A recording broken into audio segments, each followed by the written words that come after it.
Alors, les jeunes chirurgiens sont beaucoup plus préoccupés par leur qualité de vie au travail que la génération précédente. Et c'est pour cela que nous sommes très heureux d'accueillir la communication suivante sur l'impact de la Covid-19 sur la santé mentale et la formation des jeunes chirurgiens, présentée donc par Maxime Vallée, je crois en partenariat avec Gabriel Sandoun, qui est le président du Centre national des jeunes chirurgiens. L'Académie est très branchée avec eux, ça nous paraît très important. Vous nous entendez, monsieur Vallée? Oui, je vous entends. Je voudrais juste préciser donc que vous êtes, effectivement, comme c'est indiqué sur la diapo, jeune chirurgien urologue au CHU de Poitiers. Je vous laisse la parole. Je vous remercie, Monsieur le Président. Merci, Monsieur le Secrétaire général et chers membres de l'Académie. Je vous remercie de nous avoir proposé à Gabriel et à moi de parler de ce sujet qui, effectivement, comme vous l'avez très bien dit, est relativement inédit à bien des égards, puisqu'on s'est intéressé à l'impact de la Covid-19 sur la santé mentale et la formation des jeunes chirurgiens. Alors, ça serait effectivement une lapalissade de rappeler que le Covid-19 a énormément impacté notre activité, que ça soit au quotidien, notre vie tout simplement, mais également notre manière de travailler. C'est difficile d'en parler au passé parce que c'est toujours présent et ça n'est a priori pas fini. Et quand on regarde un petit peu la situation déjà avec dans le prisme du passé, on se rend compte qu'en un an, il s'est passé beaucoup de choses. On est passé d'une situation où on ne connaissait rien de ce virus, où on n'avait aucune arme pour se défendre, pas de perspective de vaccination, à aujourd'hui, effectivement, un avenir qui paraît un peu plus lisible. Il faut se remettre dans cette situation à l'époque où, effectivement, le système de santé mondial et a fortiori français s'est retrouvé confronté à une épidémie qu'il ne connaissait pas et à une gestion qu'il ne savait pas véritablement envisager à long terme. Et effectivement, de fait, ça a eu un retentissement certain sur les chirurgiens, leur activité chirurgicale, et particulièrement les jeunes chirurgiens qui, effectivement, dans cette période charnière qui est l'apprentissage de la chirurgie, ils ont été confrontés à des situations où, en plus de devoir exercer un métier différent du leur, ils se sont retrouvés à ne plus être formés pour leur métier initial. Donc c'est pour cette raison qu'on s'est intéressé à l'impact de cette épidémie sur la santé mentale de nos jeunes collègues et puis le retentissement que ça a eu effectivement sur leur formation. C'est une étude qui a depuis été publiée dans le British Journal of Surgery et que je vais vous présenter. J'en profite également pour remercier Gabriel, qui est président du CNJC et qui effectivement m'a soutenu pour réaliser cette étude, et également l'ensemble des présidents des sociétés de jeunes chirurgiens, que ce soit gynécologues, urologues, orthopédistes, j'en passe, tous ont participé et je les remercie grandement parce que c'est grâce à eux aujourd'hui que je peux vous présenter ce travail. Alors, il s'agissait d'une étude observationnelle prospective pour laquelle on a transmis à l'ensemble des participants du Comité national des jeunes chirurgiens le questionnaire de manière informatisée. Ce questionnaire, il avait pour but d'évaluer à partir d'échelles standardisées, reconnues internationalement, l'impact en termes de dépression, d'anxiété et d'insomnie qu'a eu cette épidémie sur nos jeunes collègues, mais également on a évalué au cours de ce questionnaire l'impact que ça a eu sur leur formation, et Gabriel y reviendra. Notre taux de réponse a été excellent puisqu'on a eu 69% de réponses, soit plus de 2000 répondants, et ce qui nous permet de tirer quelques conséquences. Déjà, en termes de population, on constate qu'on a une répartition assez homogène entre femmes et hommes en termes de répondeurs, et qu'on avait là encore, en termes de répondeurs, une homogénéité entre les nouveaux internes faisant partie de la réforme du troisième cycle, les internes d'anciennes formules, si je puis dire, et puis les jeunes chirurgiens, chefs de clinique ou assistants. La figure que vous avez à votre gauche montre en vert les principales régions touchées par l'épidémie, et à gauche, c'est les répondeurs de notre étude. Donc, bien évidemment, les répondeurs étaient plutôt localisés dans les grandes régions où la population est la plus importante, mais ce qui correspondait également aux régions qui ont été le plus touchées initialement par l'épidémie de Covid-19, puisque notre étude a eu lieu durant le premier confinement entre avril et mai 2020. Donc, parmi les internes qu'on a interrogés, on avait 4,2% d'internes et de jeunes chefs qui avaient directement été infectés par le virus. Et quand on demandait à nos répondeurs ils estimaient que les équipements fournis par leurs hôpitaux et la formation mise en place par leurs hôpitaux étaient suffisantes. Dans 42% des cas et 48% des cas, ils nous disaient que non, cet équipement et cette formation étaient insuffisantes. Et quand on faisait tout simplement le constat des symptômes d'anxiété, de dépression ou d'insomnie, on s'est rendu compte qu'on avait 35% de nos répondeurs qui étaient en situation d'anxiété, au minimum légère, mais dans des situations, on va y venir, parfois sévères, de dépression dans 40% des cas et d'insomnie dans 43% des cas. Quand on regarde ce tableau qui résume notre analyse univariée concernant les facteurs de risque, déjà, on constate que parmi les internes ou les jeunes chirurgiens qui ont été directement infectés par le virus, il y avait un lien avec ceux qui estimaient qu'ils n'avaient pas à leur disposition d'équipements de protection personnelle suffisants. Donc, le raccourci est peut-être un peu facile, mais l'impression qui est de ne pas avoir peut-être assez bien protégé par nos établissements de santé n'était peut-être pas qu'un sentiment, mais avait un réel impact sur le risque d'infection de nos jeunes collègues. Quand on s'intéresse stricto sensu à l'impact des facteurs de risque sur l'anxiété, la dépression et l'insomnie, les facteurs de risque qui ont été mis en évidence, c'est la consommation d'alcool et de tabac augmentée, l'impression de ne pas avoir effectivement suffisamment de matériel de protection, et puis une formation insuffisante concernant le virus en lui-même. C'est-à-dire que les personnels de chirurgie, donc dans 50% des cas dans notre étude à peu près, on a des répondeurs qui ont dû aller travailler dans d'autres services que le leur, hein, donc soit urgence, soit unité de réanimation. Et ces répondeurs-là estimaient que dans la majeure partie des cas, ils n'avaient effectivement pas une formation suffisante pour cela, et c'était source effectivement d'anxiété, de dépression ou d'insomnie. Enfin, quand on regarde d'autres facteurs de risque, comme les facteurs de risque personnels d'avoir d'avoir des facteurs de gravité du Covid, ça n'était pas significatif, sauf en ce qui concerne l'insomnie, sur le retentissement du bien-être des jeunes chirurgiens. De la même manière, alors qu'on aurait pu s'attendre que prendre en charge des patients atteints de cette maladie quand on est chirurgien est source d'angoisse ou d'anxiété, en fait, c'est un facteur de risque qui ne ressort pas. Et de la même manière que changer de service n'était pas en soi source d'anxiété, de dépression ou d'insomnie. En réalisant une analyse multivariée sur ces facteurs de risque mis en évidence en univarié, ce qui ressortait, c'est que les répondeurs les plus à risque d'anxiété, de dépression ou d'insomnie étaient les répondeurs de sexe féminin, hein, puisque vous voyez que les femmes avaient un risque 2 fois plus important de dépression, un peu moins d'anxiété et d'insomnie, mais ça restait des facteurs de risque significatifs avec une augmentation de 86 et 61%. Et qu'effectivement, des marqueurs finalement assez simples pour surveiller finalement ses collègues et ses confrères, c'est l'augmentation de la consommation de tabac ou d'alcool. C'est un facteur de risque qui peut paraître évident, mais pourquoi est-ce qu'on a posé cette question? C'est que ça permet assez facilement de savoir si un collègue est en situation d'angoisse, d'anxiété ou de dépression. Et je pense que c'est un bon marqueur pour faire éventuellement de la prévention. Et à contrario, on constaté que les équipements de protection personnelle en quantité suffisante ou la formation à la prise en charge de cette maladie permettaient de diminuer ces risques d'anxiété, d'angoisse ou de dépression.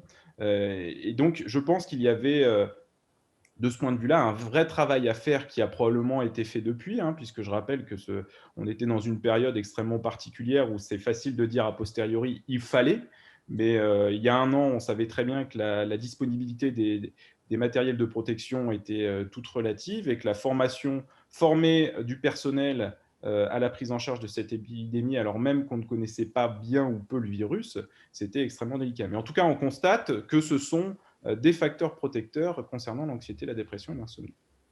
Et donc, j'en viens à passer la parole à Gabriel, qui va aborder le versant de la formation qui est effectivement extrêmement important et qui, à mon sens, permet, enfin, l'Académie nationale de chirurgie a toute sa place à jouer dans dans cet avenir de formation et de e-learning, parce qu'effectivement, pour la plupart d'entre vous, vous avez une grande expérience de l'enseignement et je pense qu'on a effectivement pas mal de leçons à tirer de cette épidémie pour l'avenir de nos jeunes collègues et leur formation. Et je remercie Gabriel de vous exposer tout ça.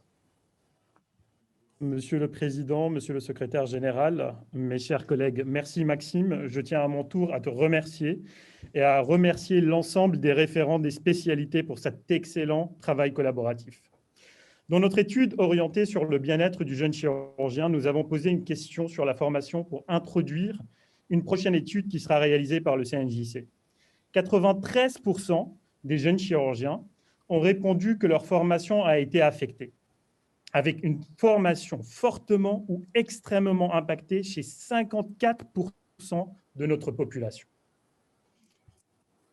L'impact sur la formation des jeunes chirurgiens lié à la Covid-19 est venu compléter un dernier trimestre 2019 très compliqué au niveau de la formation pratique et théorique, lié à la loi de juillet 2019, dite loi anti-hospitalité ou loi anti-cadeau, ce qui a freiné le déplacement des internes pour assister aux séminaires et wet labs. Sachant que l'industrie a été depuis des années un partenaire essentiel qui permet, grâce à un soutien logistique, d'organiser à travers toute la France des formations pratiques procédurales, alors que la formation est hétérogène sur notre territoire.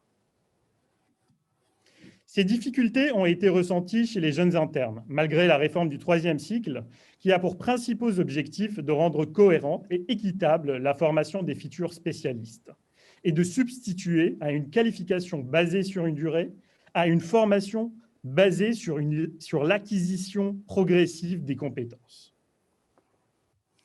Cette structuration qui permet une harmonisation pédagogique nationale est très comparable entre les spécialités chirurgicales.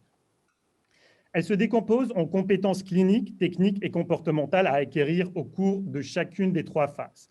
En 2020 et pendant cette période, la promotion 2017, nouveau régime, était en 2e année de phase d'approfondissement. On sait très bien qu'il y a les 3 phases, la phase socle de 1 an, la phase d'approfondissement de 3 ans et la phase de consolidation de 2 ans.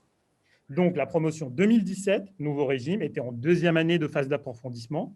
Promotion 2018 en 1re année de phase d'approfondissement et promotion 2019 en phase socle.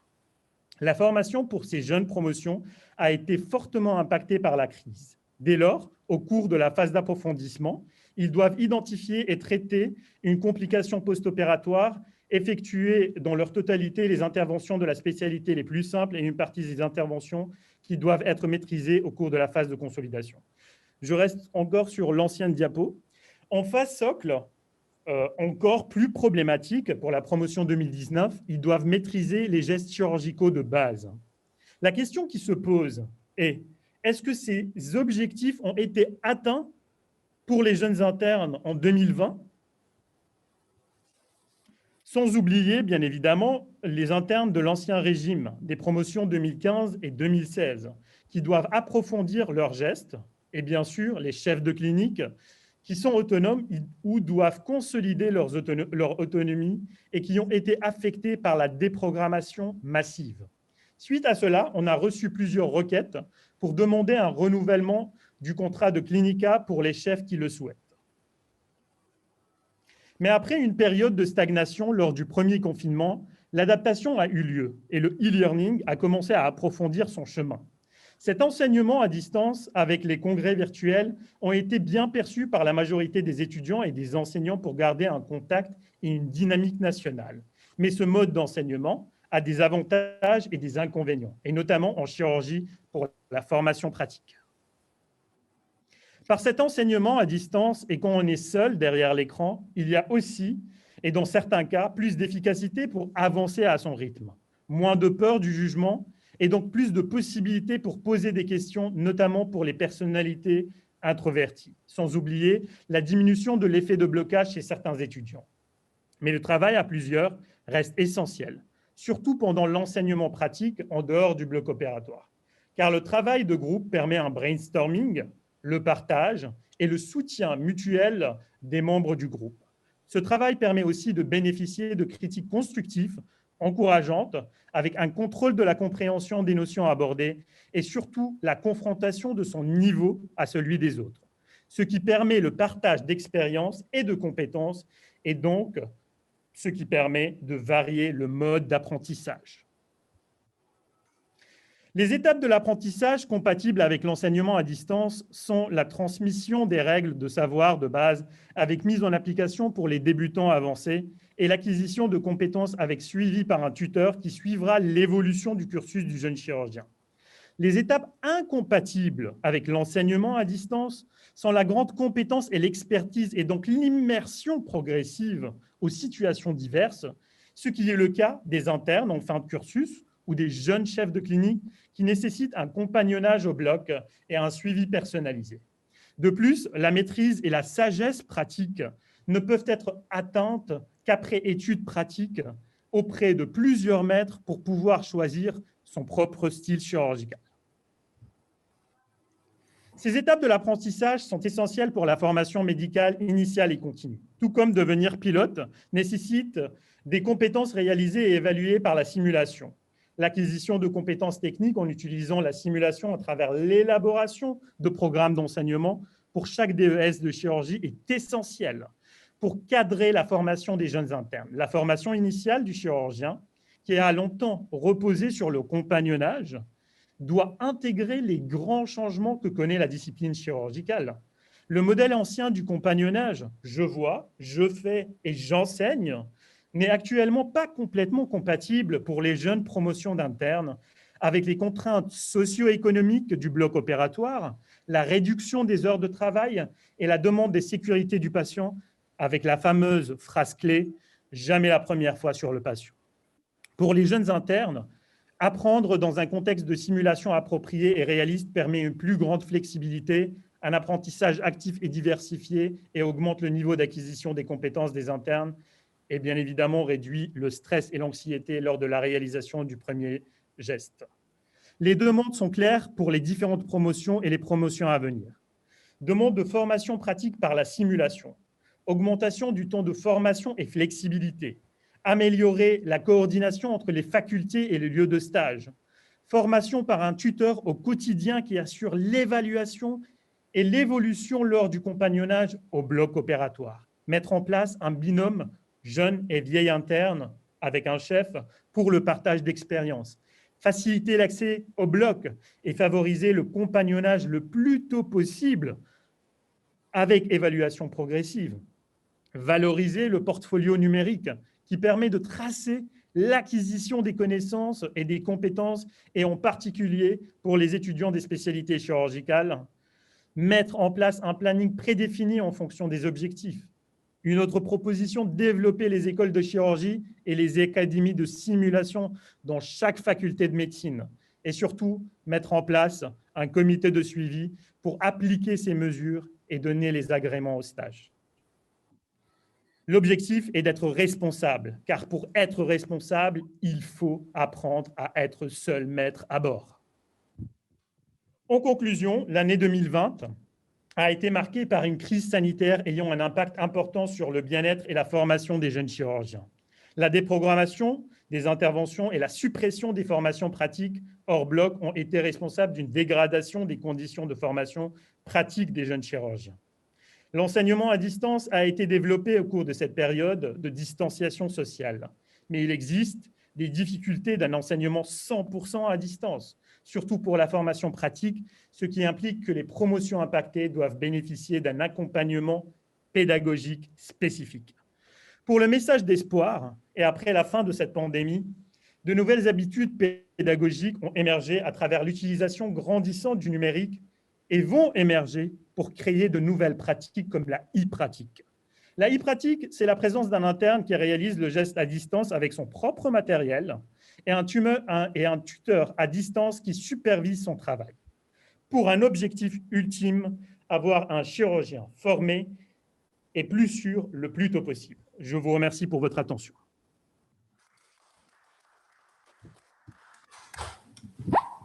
Merci beaucoup. Avez-vous des questions? Oui, Albert-Claude Bonamou. Oui, je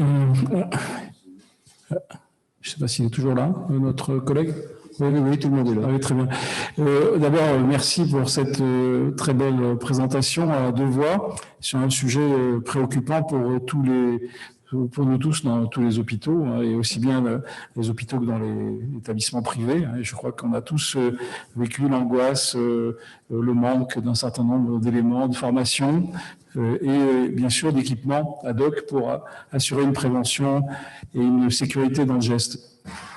La question sur laquelle moi je voudrais intervenir, c'est sur l'accompagnement de l'enseignement à distance que tu décris, à mon avis, de manière assez juste et qui est assez peu partagée, parce qu'effectivement, la véritable, on pourrait dire, disruption dans l'enseignement à distance, c'est pas de la visio telle qu'on la vit aujourd'hui avec du web, nos conférences sur Zoom ou autres outils de visioconférence. C'est l'accompagnement à distance. Et s'il n'y a pas l'accompagnement à distance, il n'y a pas de véritable pratique pédagogique. Et on a, avec des personnels en cours de formation, je pense aussi bien à la formation initiale que continue, et l'idée d'un co-enseignement, par exemple, par des étudiants eux-mêmes, participant au tutorat des autres étudiants, des autres internes, des autres chefs de clinique, c'est véritablement une communauté apprenante et non pas un dialogue entre un seul sachant et des récepteurs qui sont là pour entendre et comprendre. Donc s'il n'y a pas d'interactivité, il n'y a pas d'échange. Voilà, c'est un peu le message que on a appris tous dans le développement des universités numériques thématiques en France, en particulier pour la santé, avec l'UNES, c'est que s'il n'y a pas l'accompagnement humain, il n'y a pas d'enseignement à distance. Le numérique ne résout pas le problème. L'accompagnement pédagogique est lié au lien avec les collègues, avec l'expertise des autres, mais en même temps l'expertise des sachants, des super sachants, mais de ceux qui ne savent pas.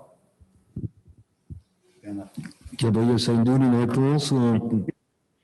Moi, tout à fait d'accord avec vous. Bien évidemment, on sait très bien que les étapes de l'apprentissage compatibles avec l'enseignement à distance sont la transmission des règles de savoir de base avec mise en application pour les étudiants et l'acquisition de compétences, surtout avec un suivi par un tuteur qui permet en fait, qui va être là, qui va jouer le rôle du tuteur qui suivra l'évolution et qui donnera les commentaires nécessaires par rapport au geste ou par rapport à l'évolution de l'étudiant en question.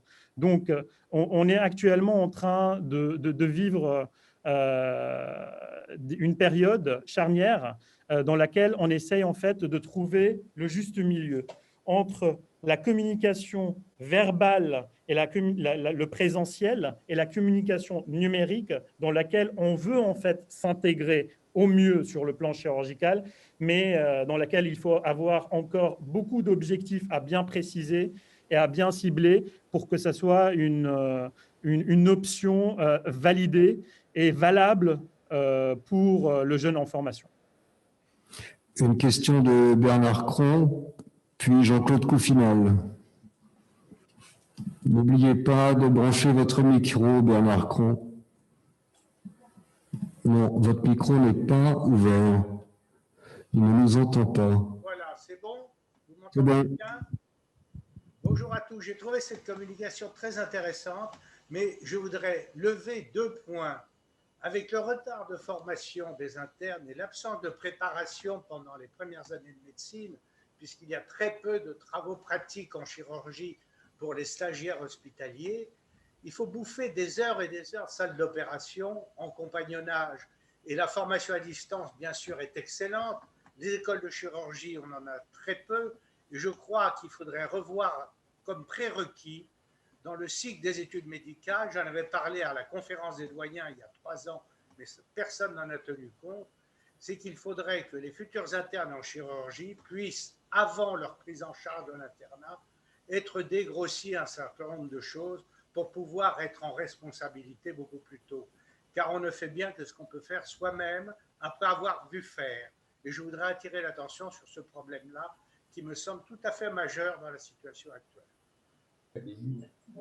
Merci, Monsieur Cron, pour votre intervention. Et là, je souligne en fait tout l'intérêt de la réforme du deuxième cycle des études, donc pour les externes.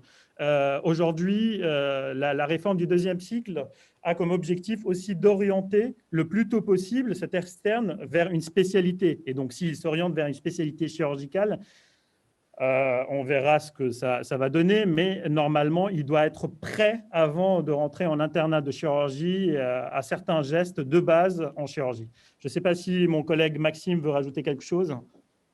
Moi, je vous remercie pour votre remarque. Je suis tout à fait d'accord avec vous. C'est vrai que pour avoir été de l'ancienne formule, que ce soit du deuxième cycle ou du troisième cycle, le souvenir que j'ai eu en arrivant, en débutant mon internat, c'est que je ne connaissais rien à mon métier. Je venais de faire 6 années de médecine et que je ne connaissais rien à mon métier de chirurgien, que ce soit en termes théoriques, même si on a une part de formation, mais qui reste assez mince eu égard de tout ce qu'on va avoir à apprendre après. Et concernant la formation pratique, effectivement, il y a tout à faire. Et ça complique d'autant plus, je pense, nos débuts d'internat, d'autant plus qu'effectivement, il y a des problématiques qui sont à prendre en considération maintenant, qui sont la limitation du temps de travail, les repos de garde, qui sont maintenant des choses et qui sont probablement des bonnes choses, mais qui sont effectivement, il faut en tenir compte dans l'apprentissage qu'on peut avoir, parce que ce que vous dites très bien, c'est qu'on ne peut faire bien que ce qu'on fait souvent, et pour faire souvent, il faut faire des années durant le même geste pour être efficace et être certain de son geste. Jean-Claude Coffinal. Oui, ça va être très bref. Je voulais simplement féliciter nos jeunes collègues, et là je pense surtout aussi à Gabriel, pour dire qu'ils ont une très grande maturité, une capacité d'analyse qui est intéressante, et qu'il y a par rapport à ces modes d'enseignement, bien sûr, qu'on doit panacher entre l'accompagnement, la simulation, etc., beaucoup de travaux pédagogiques, je pense qu'ils sont courants, mais qui sont faits en Angleterre, mais au Danemark, etc. Je veux dire qu'on est vraiment dans un passage d'une formation complètement différente, et je pense qu'ils ont touché du doigt, et que cette crise a été aussi un prétexte pour mettre en lumière, une occasion pour mettre en lumière toutes ces évolutions qui sont nécessaires. Voilà. Merci. Je voudrais juste faire remarquer quand même que le taux que vous avez montré de contamination par le Covid en tout début d'épidémie quand même est considérable. Quand même 4,2% de jeunes chirurgiens infectés par le Covid à ce stade de l'épidémie, c'est quand même considérable. Donc, est-ce qu'on a maintenant des données plus récentes qui montrent que les gens sont moins exposés, ou en tout cas sont mieux protégés? Ça, c'est une première question. Et il y a une deuxième question, c'est que c'est pas la première crise sanitaire qu'on vit. On a eu à gérer la crise du sida, y compris pour les chirurgiens, etc. Mais c'est la première fois que le système de santé est complètement déstabilisé. Il y a eu des annulations d'opérations, donc des défauts de formation, etc. Donc, probablement, on dit toujours on sort plus fort d'une crise, mais il faut probablement se préparer, qu'en pensez-vous, à d'éventuelles nouvelles crises pour voir comment on pourra faire des process de rattrapage sur la formation. Parce que c'est vrai que ce semestre d'été a quand même été, entre les vacances, le début de la reprise des interventions, etc., était quand même très pénalisant pour la formation. Je vous remercie pour vos questions. Pour répondre à la première, effectivement, le taux de contamination de 4,2% est en plus probablement minoré par le fait qu'au début, les patients, qu'ils soient internes ou autres, se faisaient assez peu tester, n'avaient pas toujours l'accès aux tests. Donc, il y a probablement aussi ce chiffre qui est minoré. Et quand on constate en plus dans les répondeurs ceux qui ont été atteints de la maladie, c'est des spécialités qu'on a appelées à risque. Typiquement, on avait 15% des répondeurs d'otorhinolaryngologie qui avaient été infectés par ce virus. Donc, il y a probablement des vraies spécialités à risque, et l'ORL ou la stomatologie sont bien évidemment des chirurgies à risque. C'est le premier point. Pour répondre à votre deuxième question, c'est évident que cette épidémie, elle va laisser des traces à bien des égards, parce que je pense que c'est un peu le cas dans tous les hôpitaux. On est toujours en train d'essayer de rattraper notre retard. voire il y a certains hôpitaux qui sont à nouveau en train de déprogrammer. Donc, on est dans un équilibre extrêmement précaire. Et effectivement, tout l'intérêt d'avoir fait cette étude et d'avoir mis en exergue les difficultés des jeunes chirurgiens dans leur formation, c'est de trouver des solutions. Ce n'est pas le tout de dire ça ne fonctionne pas ou il y a des difficultés. Il faut essayer de trouver des solutions. Comment repenser l'enseignement en 2021 avec tous les moyens techniques qui sont à notre disposition pour que ces situations de crise, qui effectivement, vous l'avez dit, paraissent inédites par certains aspects, mais qui en fait ne le sont pas parce qu'il y a eu l'épidémie de VIH il y a 30 ans, et puis dans 20 ans ou dans 30 ans, ça sera probablement autre chose. Comment est-ce qu'on repense notre système de formation pour éviter ça, et puis surtout pour permettre à nos étudiants d'avoir cette formation pratique qui reste absolument indispensable. Et je rejoins Gabriel sur ça, c'est que le e-learning, mais pas le e-learning au sens où on l'entend, qui est juste de suivre une webconférence de temps en temps, a probablement une place essentielle à jouer. Et c'est aussi pour ça que je suis très heureux d'avoir parlé à l'Académie de médecine ce jour, parce que je pense que l'Académie peut également nous accompagner et nous aider à mettre en place des formations pratiques qui ne sont pas réalisés sur le patient, mais qui permettront à ces internes et à ces jeunes chirurgiens qui ont pris du retard dans la formation de peut-être avoir accès à des séances de simulation, soit sur des laboratoires de grands animaux, soit de simulation comme on peut avoir parfois dans certaines villes. Et je pense qu'il faut effectivement aller en ce sens pour essayer de changer un petit peu notre formation. Merci beaucoup, vous deux. Je voudrais rebondir sur ce que vous venez de dire à propos de la formation. Vous avez fait une très, très belle enquête. Ne pensez-vous pas que vous pourriez faire une enquête de même type sur les différentes écoles de chirurgie dont vous savez que le développement est obéré par la nécessité de multiplier les matériels d'entraînement, d'enseignement et d'usage? Merci, Monsieur le Président, pour cette excellente question, en fait, qui est d'actualité, puisqu'il y a une étude qui sera lancée par le CNJC sur les académies de simulation et donc les écoles de chirurgie pour faire une cartographie nationale des écoles de chirurgie en France et une cartographie de la formation proposée de nos écoles de chirurgie. Je voudrais juste rebondir sur la deuxième question concernant l'apprentissage. Aujourd'hui, cette crise nous a appris.